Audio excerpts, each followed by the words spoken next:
Within days of putting its relief plan into force, the government found it necessary to make few adjustments. Both Waigani and Rabaul had no cause for concern the week, even the day before the two volcanoes went off. By September 19th, the country was coming to the end of its 19th independence anniversary celebrations. Sir Julius Chan had been Prime Minister for only 20 days. His preoccupation at that time, how to hold coalitions together, the distribution of ministries, as well as Bougainville. The New Guinea Islands premiers had just finished a meeting on Matapit Island. One of their agenda items was secession.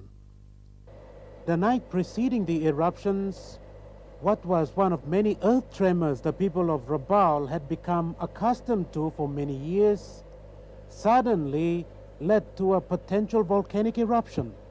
Within a time space of about 12 hours, the urgency of the situation went from 1 to stage 3 alert.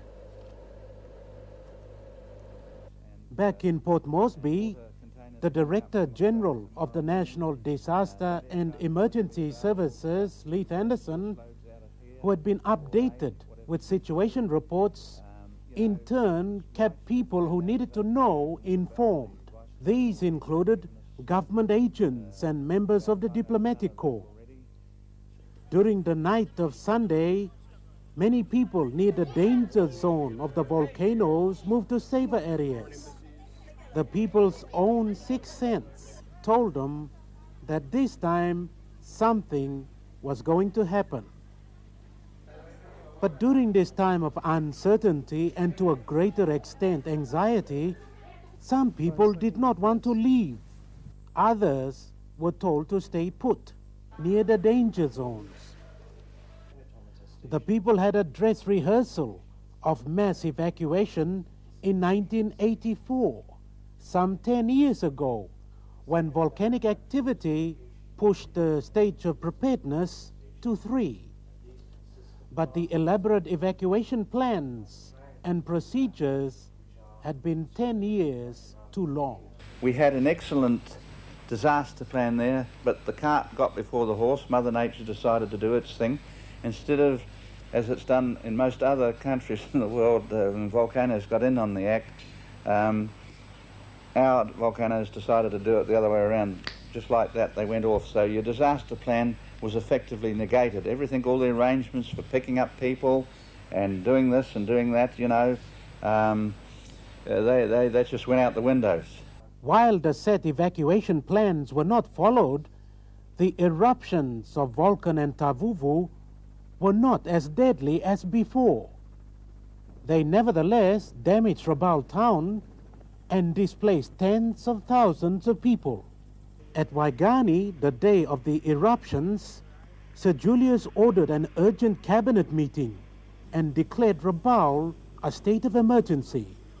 Cabinet then appointed a ministerial committee headed by the Administrative Services Minister Paul Tohien, and also appointed Leith Anderson as the controller of the state of emergency.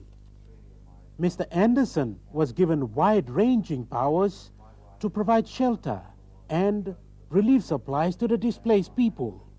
The unexpected eruptions also threw off communication backups. The East New Britain Provincial Disaster Committee could not get a coordinated relief program going. On the afternoon of Monday the 19th, the Prime Minister, accompanied by Kokopo MP and Speaker Rabi Namaliu, and Leith Anderson made a quick aerial visit of the devastated Rabaul. The next day, Tuesday, the Australian Parliament heard about the volcanoes through their Foreign Minister, Senator Gareth Evans. As to assistance more generally, our staff in Port Moresby and in the Rabaul vicinity are in close contact, as you would expect, with Papua New Guinea officials to determine in what areas we might be able to provide assistance in the current situation and the form it might take. At this stage, there hasn't been a request from from the PNG government for assistance, but we anticipate that there will be a need for water filtration equipment, for temporary shelter, for water containers and food as short-term requirements. We have a Hercules aircraft on standby to respond with emergency supplies and, if needed, aircraft shuttle services as soon as these needs are confirmed. The request for assistance eventually went down to Australia, but in the days immediately after the eruptions, missions, mainly the Catholic Church and to an extent the United Church, were at the threshold of feeding and providing shelter for dozens of displaced families. They were looking after people in at least 4 different care centers. Archbishop Carl Hesse of the Catholic Church further opened up the Vunapope Hospital and even spent thousands of kina.